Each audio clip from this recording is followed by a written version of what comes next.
प्रश्नावली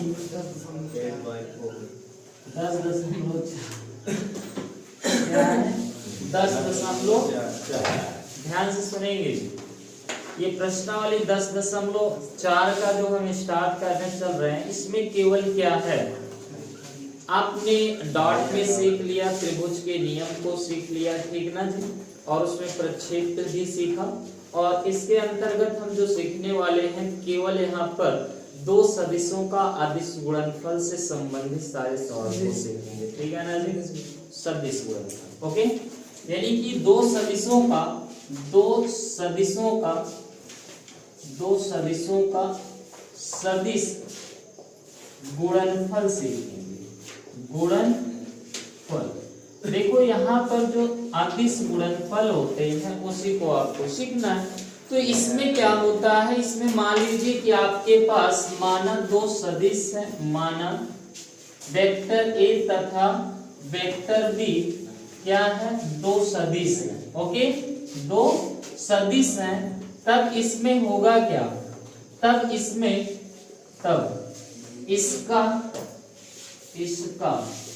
सदिश गुणनफल ए वेक्टर, इसे क्रॉस पढ़ेंगे, ओके, ए वेक्टर क्रॉस बी वेक्टर, ठीक ना, और हमेशा इसे क्रॉस पढ़ेंगे, ठीक ना, गुणा नहीं, केवल क्या पढ़ना है आपको, vector A cross vector B पढ़ना है। जब भी इसका आपको सॉल्यूशन चाहिए, ठीक ना, तो आपको सॉल्यूशन कैसे मिलेगा, जैसे मान लीजिए वेक्टर ए बराबर आपको दिया है, ओके, जैसे वेक्टर ए बराबर दिया है a1i और प्लस b1j और प्लस c1k, ओके, और वेक्टर बी बराबर दिया है a2i प्लस b2j और प्लस c2k, ओके। जब भी आप क्रॉस निकालेंगे तो ऐसे आपको निकालना है, मॉड लगाना है, सारिक जो आपने पढ़ाया अभी में आज, आई कैप जे कैप, यहाँ कोई परिवर्तन नहीं होगा, आपको हमेशा यही लिखना है, ठीक ना। लिखने के बाद यहाँ से आप मान रखेंगे जो आगे होगा, ध्यान देना, नहीं डिफरेंस करोगे गलत हो जाएगी। यहाँ जो आगे वेक्टर ए लगा है, तो पहले वेक्टर ए का मान रखेंगे a1 b1 और c1 रखेंगे, फिर b है तो b का मान a2 b2 और क्या रखना है, c2 रखना है, ओके। अब इसका विस्तार करना होता है और हल करना होता है, ठीक ना। हल करने के लिए वही आव्यूह की विधि पूरा सेम लगाना है जैसे वहां पर लगाते थे, ठीक ना।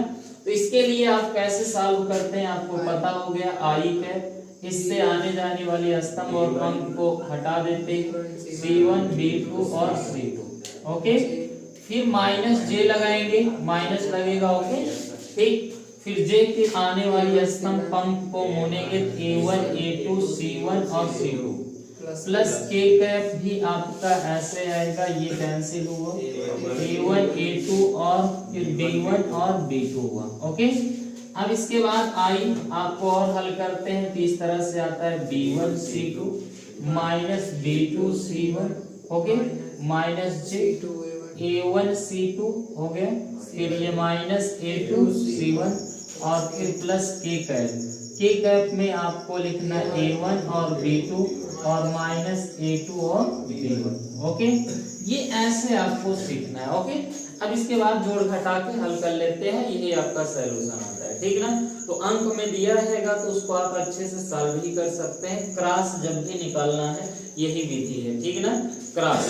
अब आपको हमने कल एकांक सदिश के बारे में थोड़ा से बताया था, ठीक ना, एकांक सदिश की वैल्यू बताया था। जैसे आपको हमने वहां पर बोला था कि जैसे जे कैप क्रॉस जे कैप होता है, उसकी वैल्यू आप शून्य लिख देते थे, ठीक है ना। क्यों लिखते हैं इसका कारण बताते हैं आपको। जैसे अभी मान लीजिए vector A cross vector A निकालना हो तो इसकी वैल्यू शून्य आती है, क्यों आती है, ठीक ना।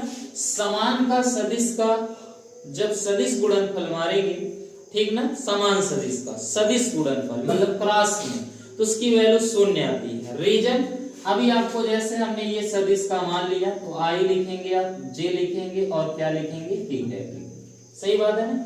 अब देखो यहाँ से a का मान क्या लिखोगे, a1 b1 और c1, a2 b2 a1 b1 और c1 ये लिखेंगे।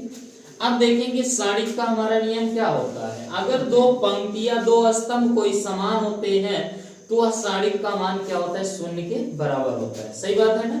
तो इस तरह से ये देखो दोनों समान है कि नहीं, सेम चीजें लिखी हुई है दोनों, जो ये आपका पंक्ति है वही पंक्ति ये है, ठीक ना। इसलिए इस सारिक का मान क्या हो जाता है, शून्य के बराबर। तो यानी कि हमें फार्मूला में क्या याद रखना है, अगर आपको कहीं vector A cross vector B मिल जाए, ओ ए मिल जाए तो तुरंत उसकी वैल्यू क्या लिखोगे, शून्य। वेक्टर बी क्रॉस वेक्टर मिल जाए तो उसकी वैल्यू क्या लिखोगे, शून्य। Vector C cross vector C मिल जाए तो इसकी वैल्यू शून्य। क्यों शून्य हुआ, उसका रीजन आपसे कोई पूछे तो ये आंसर है। ओके, समझ गए ना। अगर ज्यादा नहीं समझ में आता है भाई कहाँ शून्य होगा, विस्तार करके दिखा देना, 0 0 आ जाएगा। ओके, अब इससे ज्यादा नहीं हो सकता है, समझ गए ना बात को। अब फिर इसका मेन सबसे पहला फार्मूला आता क्या है, ये तो आपको गुणा करने का तरीका, ठीक ना, और ये आपके वैल्यू थोड़ा सा याद होना चाहिए, ठीक ना। और कल हमने जो बताया उसको भी याद रखेंगे, आगे ध्यान से सुनेंगे।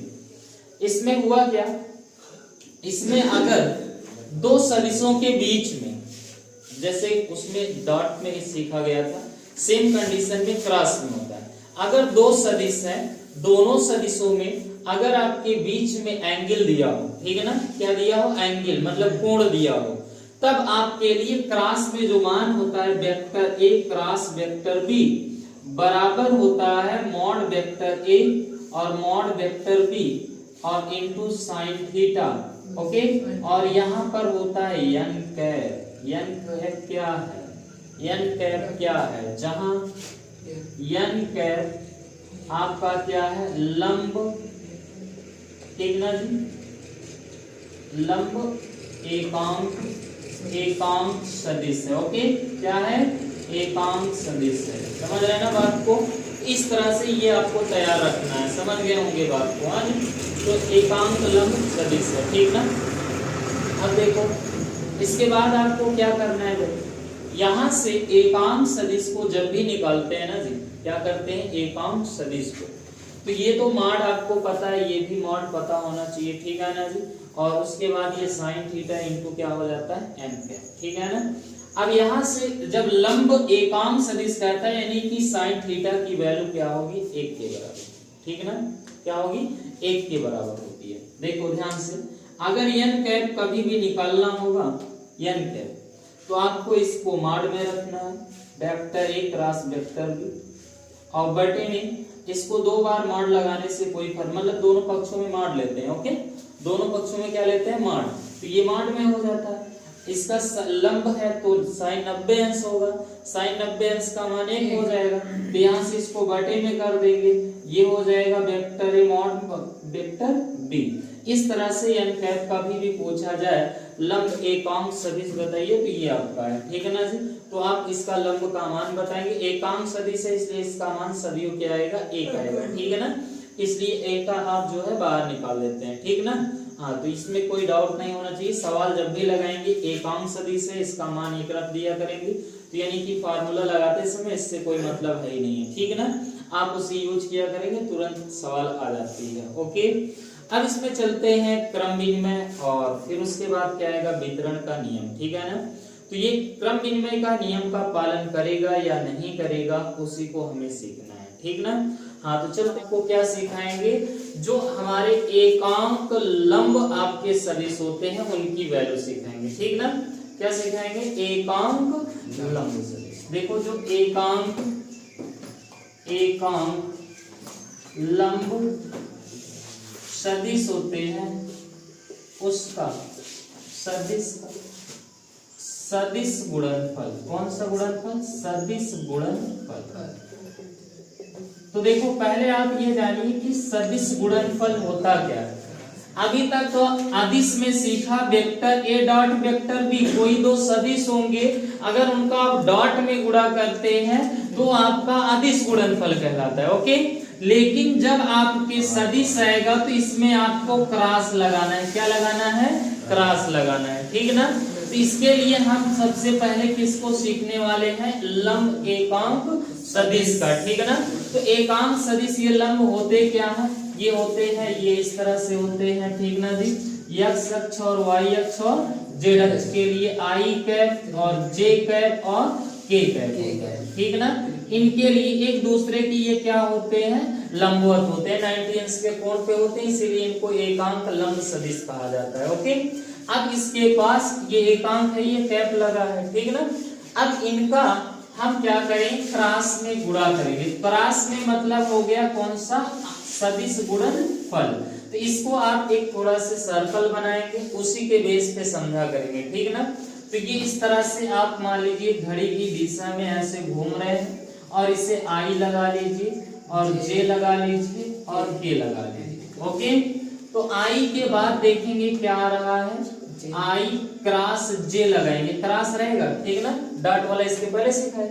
अब क्रॉस में I क्रॉस J होगा, तो I के बाद यहाँ पर देखेंगे J आया, तो क्रम से चलोगे उसका मान क्या लिखा करेंगे जी, उसका मान देखो I के बाद J, J के बाद आप क्या लिख देंगे, K। ओके, ठीक है ना।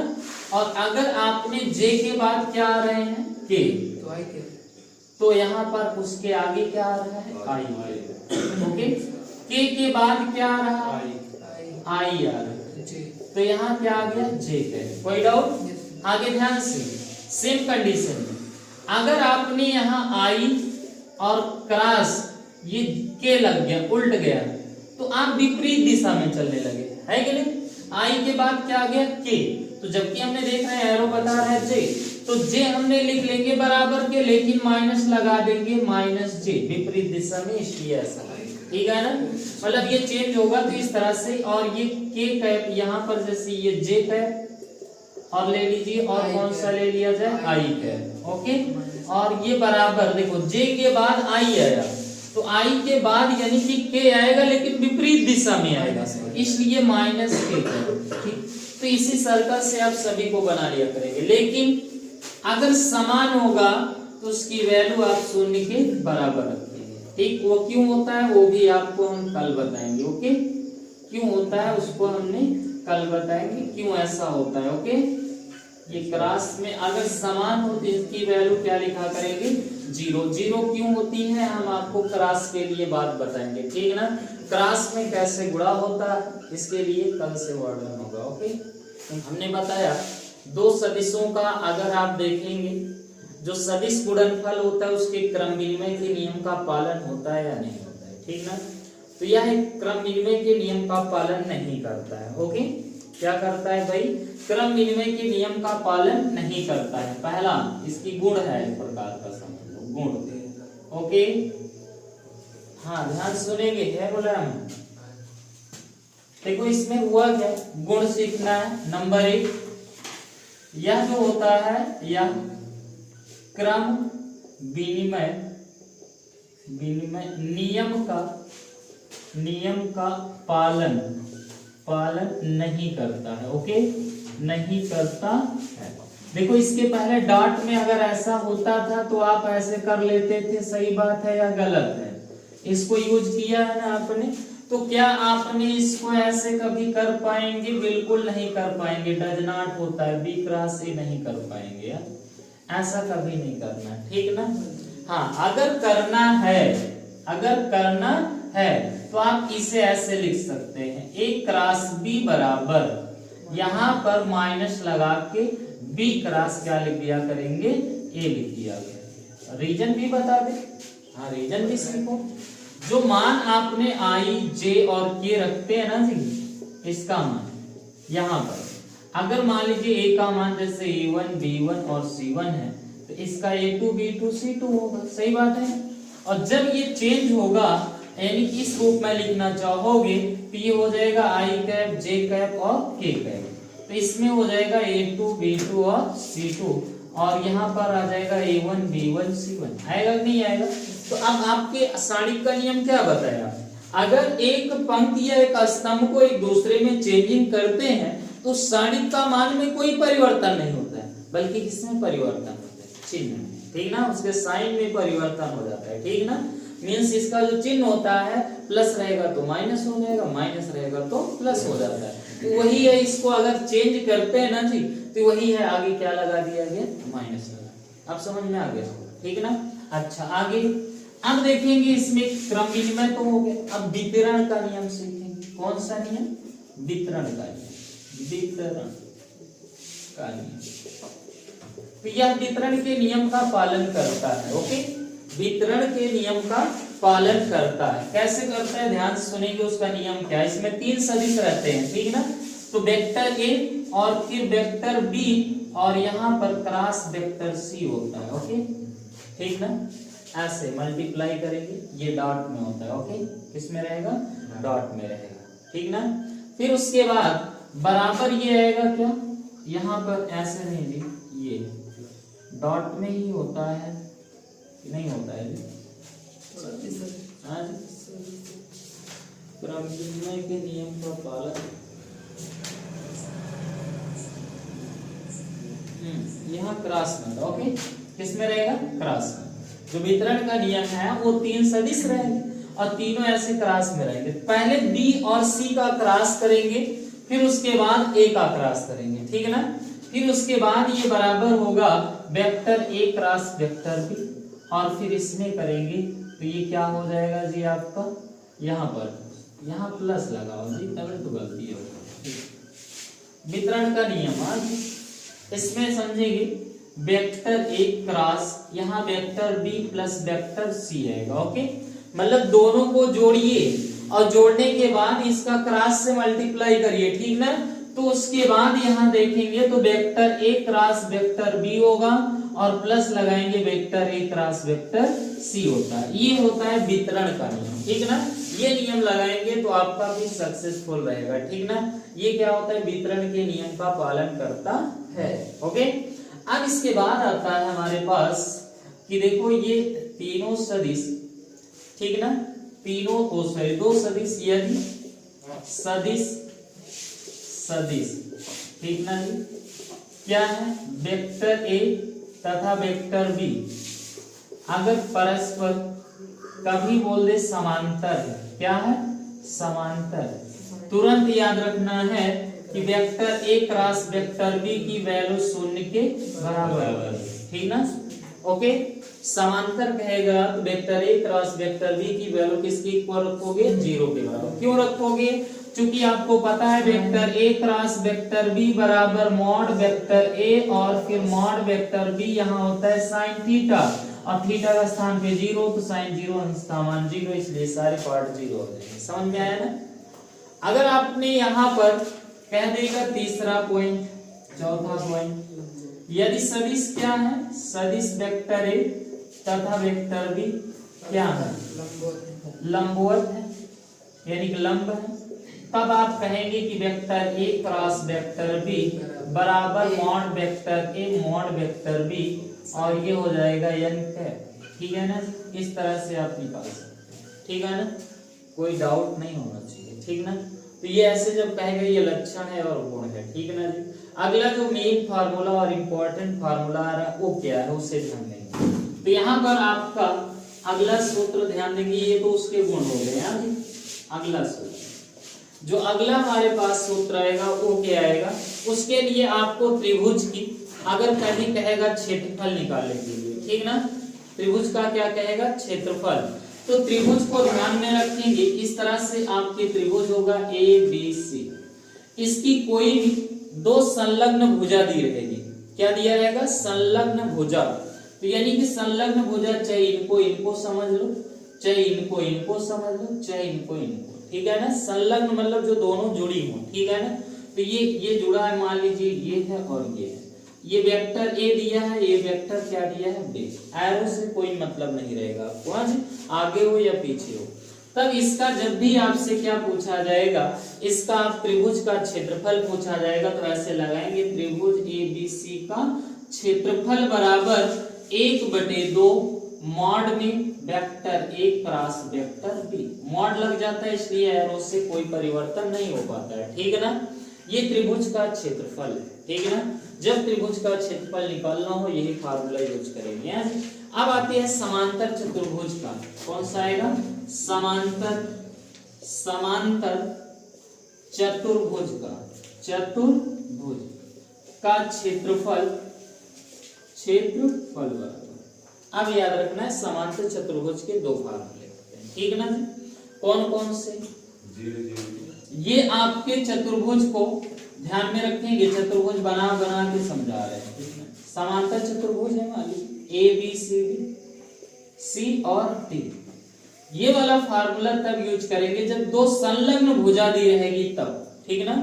संलग्न भुजा दिया रहेगा तब इसका फार्मूला का यूज करेंगे, ठीक ना? तो जैसे वेक्टर A और क्या दे दिया? वेक्टर B, तो दोनों का मॉड में vector A cross vector B निकाल देंगे, ये आ जाएगा तुरंत समांतर चतुर्भुज का क्षेत्रफल, ठीक ना?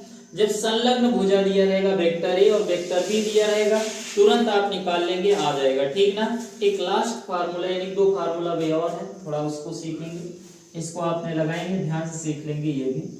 अगला पॉइंट तीसरा इससे संबंधित, इसमें आएगा क्या? ये भी समांतर चतुर्भुज का क्षेत्रफल चाहिए हमें। क्षेत्रफल बराबर ये लगाएंगे 1/2, ये mod vector A cross vector B। इसे कब यूज करेंगे? ये तब यूज करना जब चतुर्भुज के विकर्ण दिए हों। क्या दिए हों? विकर्ण, यानी कि एक सदिश आपका मान लीजिए ये वाला B वेक्टर हो गया और ये वाला कितना हो गया? A वेक्टर, किसी को भी दिया हो, इन वेक्टर में जब यानी विकर्ण दिया होगा, ये विकर्ण है, वेक्टर A और वेक्टर B क्या है? विकर्ण है। विकर्ण दिया रहेगा तो half vector A plus vector B लगाएंगे, कोई डाउट नहीं है। एक फार्मूला जो क्लास 11 के फिजिक्स में पढ़े होंगे, ठीक है ना, उसे याद रख लेना। बल आघूर्ण जो होता है ये सदिश राशि होता है, इसे टाउ से प्रदर्शित करते हैं। वेक्टर R क्रॉस वेक्टर क्या होता है? ये होता है F। ओके, फार्मूला क्या होता है आपको पता होना चाहिए। वेक्टर का जो बल आघूर्ण का होता है वो क्या होता है? वो होता है बल गुणे लंबिक दूरी, ठीक है ना? तो यहाँ R क्या है? R पहले होना चाहिए, ठीक ना? R क्या है? लंबिक दूरी है जो बल आघूर्ण लगेगा, ठीक? बल आघूर्ण कब लगता है? जब किसी को घुमाना होता है, ठीक ना जी? तब ये बल आघूर्ण लगता है, उस पे ही वो घुमाते समय उसकी लंबिक दूरी दिया रहेगा और क्या दिया रहेगा? बल दिया रहेगा। तुरंत आपसे पूछेगा बल आघूर्ण, तो बल आघूर्ण टाउ बराबर vector R cross vector F लगाएंगे, ठीक ना? जहां पर नीचे लिख लिया करेंगे, थोड़ा सा याद रहे, जहां वेक्टर R बराबर क्या है? लंबिक दूरी, ओके, ताकि पता रहेगा तो आसान रहेगा। वेक्टर या क्या है? बल रहेगा, ओके, क्या रहेगा? बल, ठीक ना? क्या रहेगा? बल। दो चीजें दी जाती है, इतना फार्मूला लगेगा, ठीक ना? यही फार्मूला लगा के सारी सवाल को सॉल्व करेंगे। इसको लगाएं सवाल प्रश्नावली 10.4, ओके। पहला क्वेश्चन, सारणिक रूप में लिखिए, चलो लिख के दिखाते हैं। हाँ जी, नंबर 1 पहला I + 2j + 3k, इसमें कोई मिस्टेक नहीं करेगा। 2I - 3j + k है। अब देखेंगे यहाँ पर कहने का अर्थ ये रहा, इसको सारणिक रूप में लिखना है, तो कौन नहीं लिख पाएगा भाई? ये देखो, सारणिक I J और क्या लिखोगे? के। हमने बोला जो क्रॉस के पहले होगा उसका मान पहले लिखेंगे, ठीक? उल्टा नहीं लिखना, नहीं सवाल गलत हो जाती है, ओके। तो यहाँ 1 2 3 2 -3 1 हो गया, सारणिक रूप हो गया, और कुछ नहीं करना। इन्होंने नहीं कहा हल कीजिए, ठीक ना? केवल क्या बोला? सारणिक रूप में लिखिए। चलो इसको लगाइए, दूसरा वाला लिखिए भन्नस में से, इसको आप नोट करेंगे और लिख लेंगे। -j + k हो गया क्रॉस में, और ये हो गया I क्रॉस j + 3k का, ये हो गया। इसको भी सारणिक रूप में आप स्वयं लिखेंगे, ठीक ना? लगाओ तो हमने बोला कि ये कक्षा 11 में जो फिजिक्स का सदिश का रूप था उसी में ये सीखे हो आप, ठीक ना? तो इसमें हुआ क्या? यदि वेक्टर A और वेक्टर B दो सदिश दिए हैं, क्रॉस में निकालना है, तो क्रॉस के लिए हमने क्या बोला, vector A cross vector B आप कैसे सॉल्व करते हैं, तो आई लिखना है, जे लिखना है और के लिखना है, ऐसे ही बोला हमने, ठीक ना। पहला फार्मूला इसी से बताया। अब यहाँ ए वेक्टर है पहले, तो इसका मान 1 2 और 3 हो गया, और इसका 3 2 और 1 हो गया। विस्तार कर लेना, हल कर लेना, जैसे आयु का करते हैं, नहीं फार्मूला देख लिया कैसे बा। ये कैंसिल 2 3 2 1 ओके, फिर जे लेंगे माइनस लगाएंगे और ये कैंसिल, और 1 और 3 3 1 हो गया, फिर प्लस के कैप हुआ, के कैप का इसका मल्टीप्लाई यहाँ से ये स्तंभ पंक्ति होना 1 3 2 2 ओके। अब इसके लिए आपको हमेशा ध्यान में रखना है, जब भी तिर्यक यानी क्रॉस गुणा करते हैं तो इसका गुणा आप हमेशा पहले किया, ऐसा नहीं करेंगे, नहीं गलत हो जाएगा। इसका 2 इकन्नम 2 हमेशा क्या लगाओगे, माइनस 3 दूनी 6 और माइनस जे, और यहाँ पर 1 माइनस 9 और प्लस के गए 2 माइनस 6 हो गया। यहाँ से इसको घटाएंगे माइनस 4 आई, और माइनस यहाँ पर आएगा minus minus plus 8 J cap और माइनस 4 के कैप ओके। लगाएंगे vector A cross vector B, बताओ कोई कंफ्यूजन हो तो, ठीक ना। सदिश सबका वेक्टर इतना हार्ड लगा ना बोला का बताएं, एक मिनट जैसे ध्यान सुनेंगे और आप लगाते रहेंगे। Vector A cross vector B निकालना है, तो इसमें आप हमेशा आई जे के, शिवा भाई समझ में आ गया होगा। यहाँ एक एक एक रखना है, और इसमें जो नहीं है, आई का मान नहीं है तो 0 रखो, जे का मान 1 है और के का मान 1 है, ठीक है ना जी। ऐसी गलती कोई करेगा नहीं है। तो अब इसके बाद जिसका मान ना हो, आई का मान नहीं है तो 0, जे का मान नहीं है 0, के का मान, और उसी के नीचे लिखना आई के नीचे, जे के नीचे, के के नीचे, ठीक है ना। आगे पीछे मत करना, नहीं पीछे लिख दो इसको आई, और इसको आप 1 1 1 1 लिखेंगे, और फिर क्या हो जाएगा माइनस जे, और उसके बाद यहाँ से आएगा ये पेंसिल 1 0 1 1 और प्लस के कैप, और यहाँ से आएगा 1 0 1 1 ओके। और ये हो जाएगा आई, इसका पूरा करेंगे 1 माइनस 1 हो जाएगा जे, और ये 1 माइनस 0 हो जाएगा के, और ये हो जाएगा 1 माइनस 0 ओके। इस तरह से करना है, इसमें ये 0 हो जाएगा माइनस जे और प्लस के, तो बचा कितना माइनस जे और प्लस के, लगा लिया साथ ही।